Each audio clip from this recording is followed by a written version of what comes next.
Khi mà anh Báu đến xin xin sư là để anh Báu đi cùng ạ, Dạ. thì điều gì đã khiến sư tin tưởng là anh Báu đủ khả năng và đủ lòng để đi cùng với mình ạ? Vâng, con không biết ai là anh Báu là ai, con cũng không biết anh Báu là an ninh hay quân đội hay là người nông dân gì hết á, nhưng mà con thấy một người mà khi mình đem lên mà họ chạy đến với mình trước á, hay là họ nói á, thì dường như là họ có cái niềm tin gì đó, họ có thể làm được thì họ mới tới.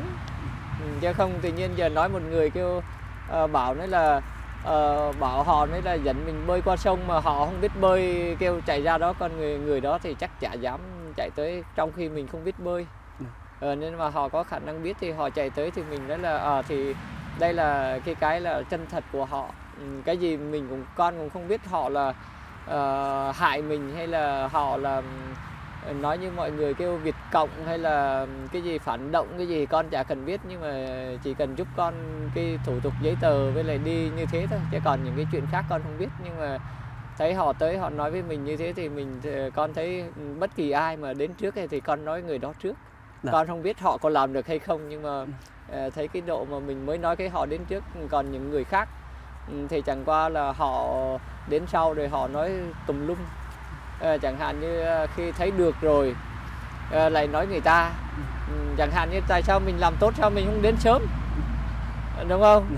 Mình đến sớm thì mình nói chung là ai đến trước thì mình thấy người đó tốt đẹp trước.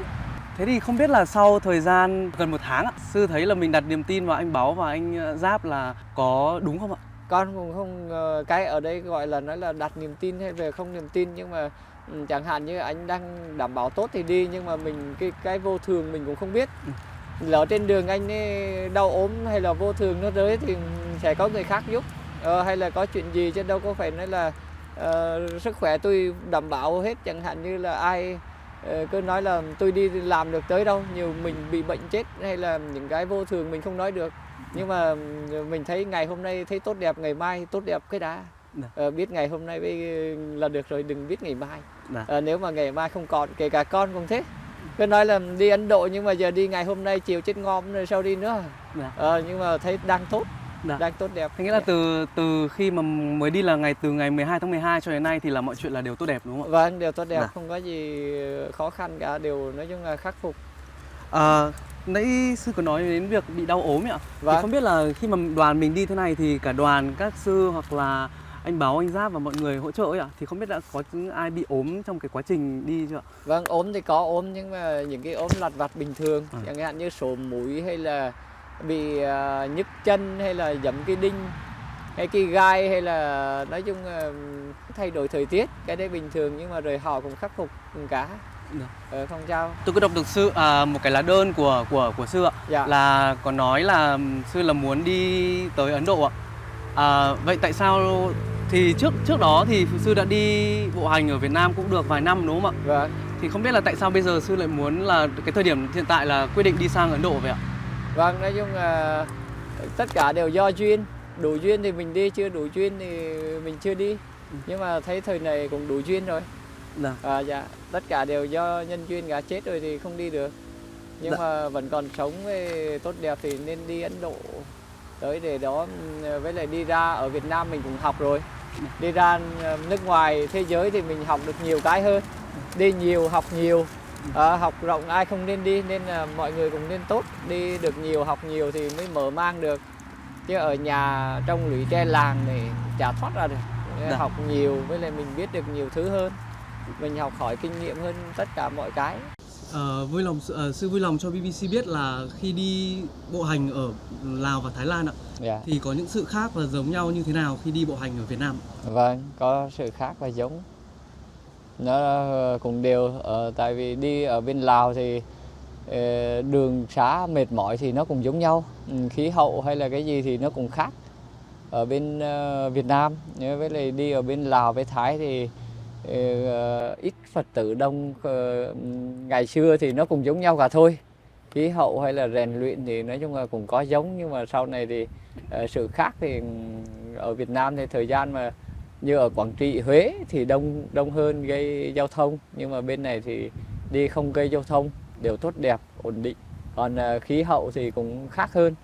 Nói chung là cũng lạnh, cũng có lạnh, cũng có rét, rồi nói chung là đường xá thế, rừng biết các thứ, con người thì cũng phong tục, tập quán thì cũng có khác.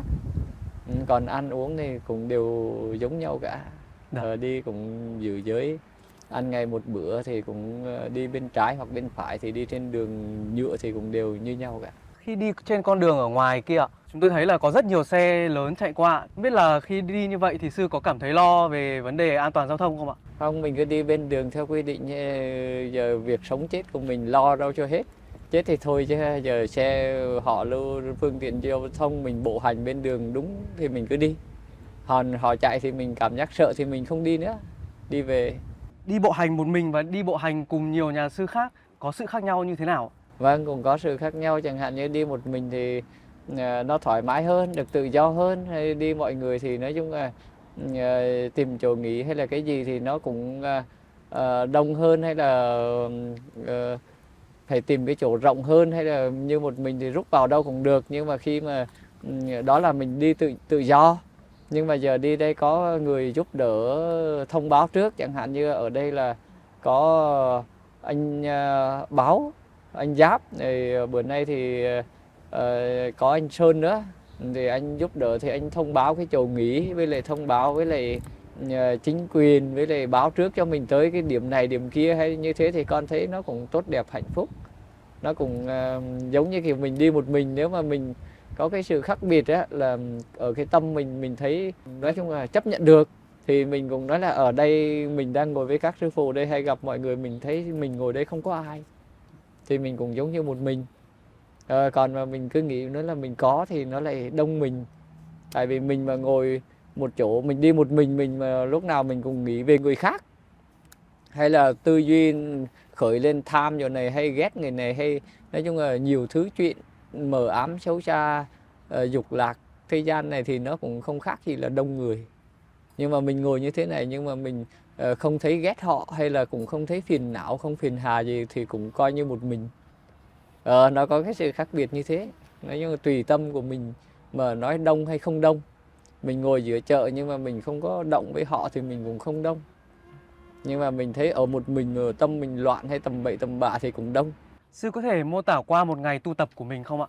Vâng, có thể mô tả qua một ngày tu tập thì tối thì nghỉ ngơi từ, nói chung là đi tới 6-7 giờ tối, rồi cái quãng đường mà mình đi đến chưa đến thì mình cố gắng mình đi thêm, rồi nghỉ ngơi, rồi sớm mặt trời mọc hay là rõ đường xá rồi thì mình lại lên đường bộ hành, rồi lại khất thực.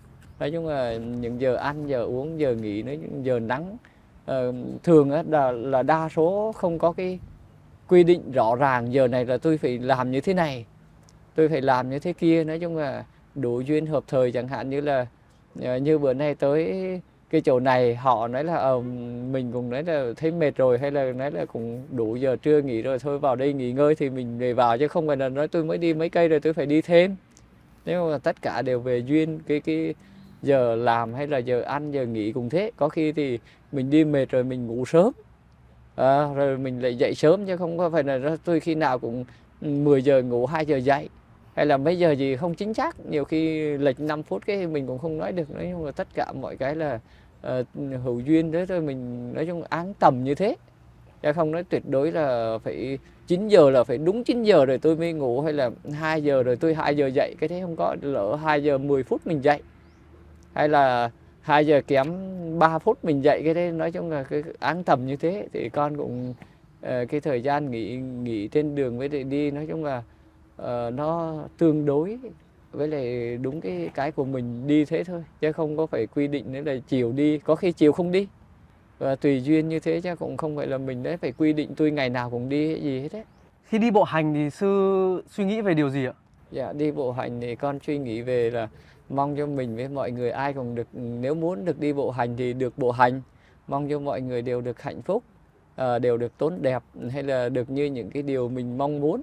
Với mình đi bộ hành như thế này là mình mong muốn là hòa bình, hạnh phúc, ai cũng được đi qua các nước không bị rào cản gì. Nói chung là mình được sống hạnh phúc, tự do, thoải mái, giao giữa các nước mà mình không làm điều gì tổn hại đến đất nước đó. Nói chung là mình sống nó gọi là có giới, có đạo đức, có trí tuệ, không hại gì tới ai, mình đi cũng không làm hại, cũng không có mục đích lợi ích kinh tế hay là lợi ích chính trị chiến tranh gì. Mình đi nói là để được thoải mái, an lạc đi lại mà mình không gây ảnh hưởng cho họ, mà không thấy làm nguy hiểm cho họ. Con cũng mong rằng ai cũng thế, được đi thoải mái, không có cái rào cản gì, giống như con nai đi trong rừng, muốn đi thì đi, muốn nằm thì nằm, muốn ngồi thì ngồi như thế, không có bắt bớ, không lo, không có trộm cắp, không làm gì. Con mong muốn như thế. Trong thời gian tu tập và bộ hành qua, sư có thể chia sẻ về một câu chuyện mà sư thấy cảm động, hoặc là một bài học sư cảm thấy tâm đắc nhất trong suốt quá trình mà mình đã chiêm nghiệm ra không ạ?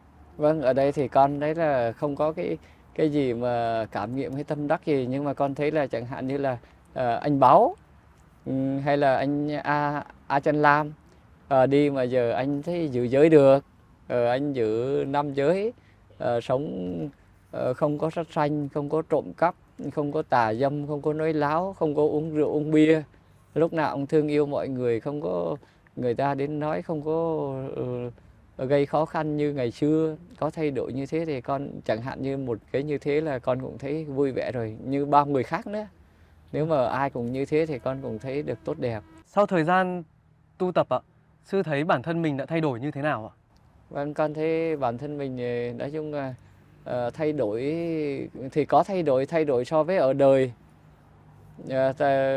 Con cũng nói với mọi người là con này không gọi là thầy là sư cái gì cả, hay là gọi là giáo hội thuộc tăng đoàn hay là gì hết. Con là một người bình thường, giống như ngày xưa ở đời, giờ con đi học tập theo lời Phật Thích Ca Mâu Ni dạy. Cái đấy thì của nhân loại tự mình giữ giới, thì con thấy cái sự thay đổi là con hiện tại ngày xưa thì nhiều thứ, nhưng mà giờ thì ngoài 3 y bát rồi không có cái gì nữa. Quay lại thời gian vài năm trước ạ, vì sao sư quyết định đi tu vậy ạ? Dạ, cái này thì con đọc được giáo lý thì con ấy thấy không có ai giỏi hơn Phật Thích Ca dạy nữa. Như Lai dạy cái đấy là tối ưu, nếu mà ai tài giỏi hơn thì con đi theo người đấy con học, nhưng mà con kiếm không ra nên là con quyết định đi theo Phật Thích Ca con học, để được cái tốt đẹp, cái hạnh phúc như lời dạy như thế, hướng tới cái hạnh phúc, cái giải thoát, cái trí tuệ. Khi sư quyết định đi tu, sư có thông báo cho gia đình không ạ? Và Vâng. gia đình cảm thấy phản ứng như thế nào? Vâng, trước khi đi tu thì con có tập luyện qua cái lời Phật dạy trước 6 tháng đó, rồi khi đó về xin cha mẹ đồng ý cho đi thì con mới đi. Họ đồng ý cho đi thì bây giờ là con thì trở thành người xuất gia, mà con cũng không có khái niệm đó là cha mẹ mình nữa. Tất cả con muốn học cái bình đẳng, ai cũng là cha mẹ mình cả. Kể cả hai anh ngồi đây con cũng xem là người anh, người em hay là người thân của mình. Con cũng mong mọi người cũng đều hạnh phúc tốt đẹp như nhau, chứ cũng không có khái niệm là đây là cha mẹ hay là như thế nào nữa. Mình là một con người không phải gì, nhưng mà đang tập học theo con đường theo lời Phật dạy. Theo như quan sát của BBC thì thời tiết về đêm ở Thái tương đối là lạnh ạ. Dạ. Thì không biết là buổi tối thì mọi người chống lạnh như thế nào vậy ạ? Vâng, buổi tối mọi người chống lạnh thì nên tìm những nơi chỗ khuất gió, kín đáo, rồi y áo của mình thì có thể như con thì tập hạnh 3 y thì cố gắng may nhặt những cái vải dài hơn. Mình may cái áo của mình để gọi là tự phòng hộ cho mình. Nhưng mà mình tập 3 y bát thì kham nhẫn.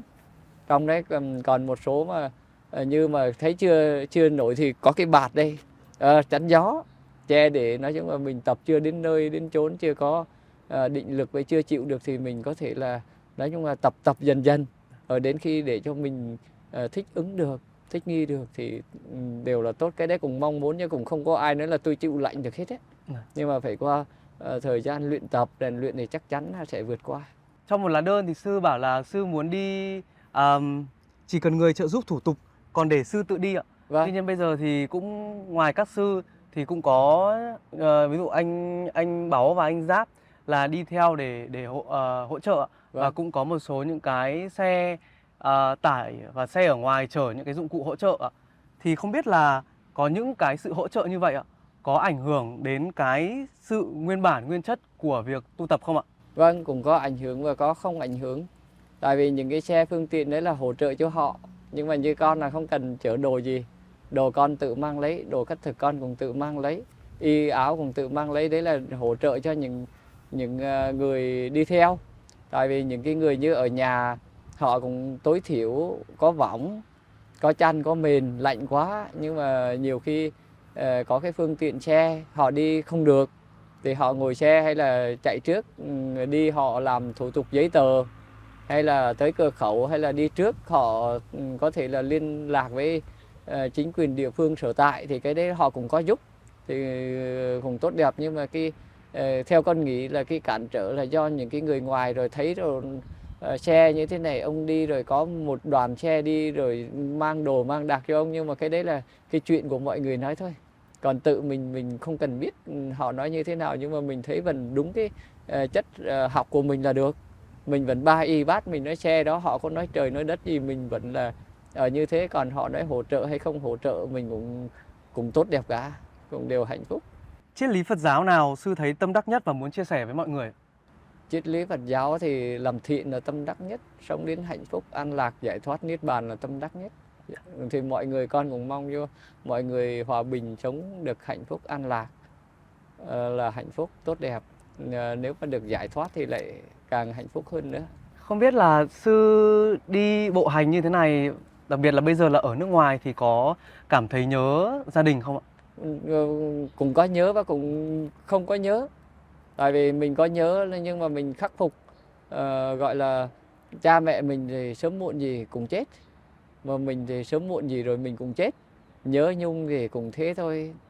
Khổ đau ái luyến sinh sầu ưu, ái luyến tranh sợ hãi, mình biết như thế rồi, mình không có ái luyến vào đó nữa. Mình nói là tạm thời thế thôi, nhưng mình khắc phục, nói là tất cả mọi cái mình giải thoát được thì mình sẽ không còn đau khổ như thế này nữa. Mình biết như thế rồi thì mình có đau khổ nhưng mà mình kham nhận rồi, mình tư duy học theo lời Phật là mình sẽ vượt qua, khắc phục được sự nhớ nhung, khổ não, thoát khỏi phiền não đấy.